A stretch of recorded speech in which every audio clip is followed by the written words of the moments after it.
माह में 2 एकादशियां होती हैं, अर्थात आपको माह में बस 2 बार और वर्ष के 365 दिनों में मात्र 24 बार ही नियमपूर्वक एकादशी व्रत रखना है।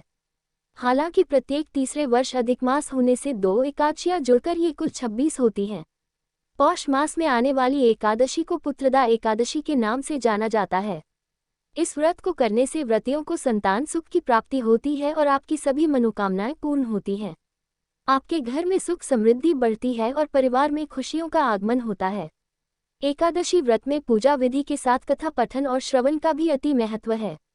पौष मास पुत्रदा एकादशी व्रत कथा महात्म। द्वापर युग के आरंभ में महिष्मती नाम की एक नगरी थी, जिसमें महीजित नाम का राजा राज्य करता था, लेकिन पुत्रहीन होने के कारण राजा को राज्य सुखदायक नहीं लगता था। उसका मानना था कि जिसके संतान न हो उसके लिए ये लोक और परलोक दोनों ही दुखदायक होते हैं। पुत्र सुख की प्राप्ति के लिए राजा ने अनेक उपाय किए, परंतु राजा को पुत्र की प्राप्ति नहीं हुई। वृद्धावस्था आती देखकर राजा ने प्रजा के प्रतिनिधियों को बुलाया और कहा, हे प्रजाजनों, मेरे खजाने में अन्याय से उपार्जन किया हुआ धन नहीं है। न मैंने कभी देवताओं तथा ब्राह्मणों का धन छीना है। किसी दूसरे की धरोहर भी मैंने नहीं ली। प्रजा को पुत्र के समान पालता रहा। मैं अपराधियों को पुत्र तथा बांधवों की तरह दंड देता रहा। कभी किसी से घृणा नहीं की, सबको समान माना है। सज्जनों की सदा पूजा करता हूँ। इस प्रकार धर्मयुक्त राज्य करते हुए भी मेरे पुत्र नहीं है, सो मैं अत्यंत दुख पा रहा हूँ। इसका क्या कारण है? राजा महीजित की इस बात को विचारने के लिए मंत्री तथा प्रजा के प्रतिनिधि वन को गए। वहां बड़े बड़े ऋषि मुनियों के दर्शन किए। राजा की उत्तम कामना की पूर्ति के लिए किसी श्रेष्ठ तपस्वी मुनि को देखते फिरते रहे।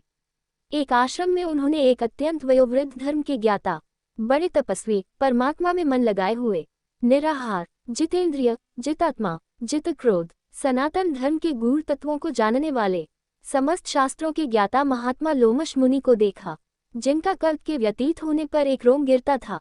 सबने जाकर ऋषि को प्रणाम किया। उन लोगों को देखकर मुनि ने पूछा कि आप लोग किस कारण से आए हैं? निस्संदेह मैं आप लोगों का हित करूंगा। मेरा जन्म केवल दूसरों के उपकार के लिए हुआ है, इसमें संदेह मत करो। लोमश ऋषि के ऐसे वचन सुनकर सब लोग बोले, हे महर्षि, आप हमारी बात जानने में ब्रह्मा से भी अधिक समर्थ हैं, अतः आप हमारे इस संदेह को दूर कीजिए। महिष्मतीपुरी का धर्मात्मा राजा महीजित प्रजा का पुत्र के समान पालन करता है, फिर भी वह पुत्रहीन होने के कारण दुखी है। उन लोगों ने आगे कहा कि हम लोग उसकी प्रजा हैं, अतः उसके दुख से हम भी दुखी हैं। आपके दर्शन से हमें पूर्ण विश्वास है कि हमारा ये संकट अवश्य दूर हो जाएगा, क्योंकि महान पुरुषों के दर्शन मात्र से अनेक कष्ट दूर हो जाते हैं।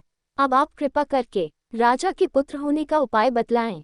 ये वार्ता सुनकर ऋषि ने थोड़ी देर के लिए नेत्र बंद किए और राजा के पूर्व जन्म का वृतांत जानकर कहने लगे कि यह राजा पूर्व जन्म में एक निर्धन वैश्य था। निर्धन होने के कारण इसने कई बुरे कर्म किए। यह एक गांव से दूसरे गांव व्यापार करने जाया करता था।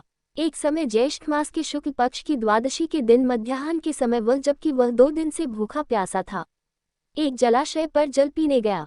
उसी स्थान पर एक तत्काल की ब्याही हुई प्यासी गौ जल पी रही थी। राजा ने उस प्यासी गाय को जल पीते हुए हटा दिया और स्वयं जल पीने लगा।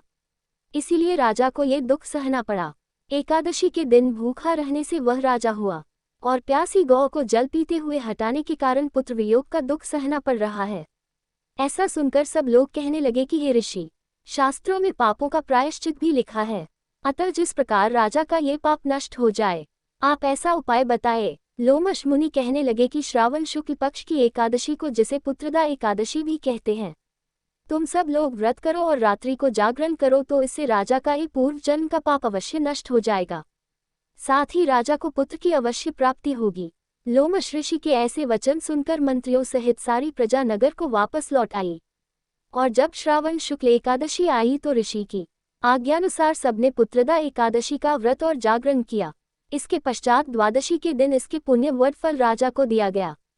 उस पुण्य के प्रभाव से रानी ने गर्भ धारण किया और प्रसवकाल समाप्त होने पर उसके एक बड़ा तेजस्वी पुत्र उत्पन्न हुआ।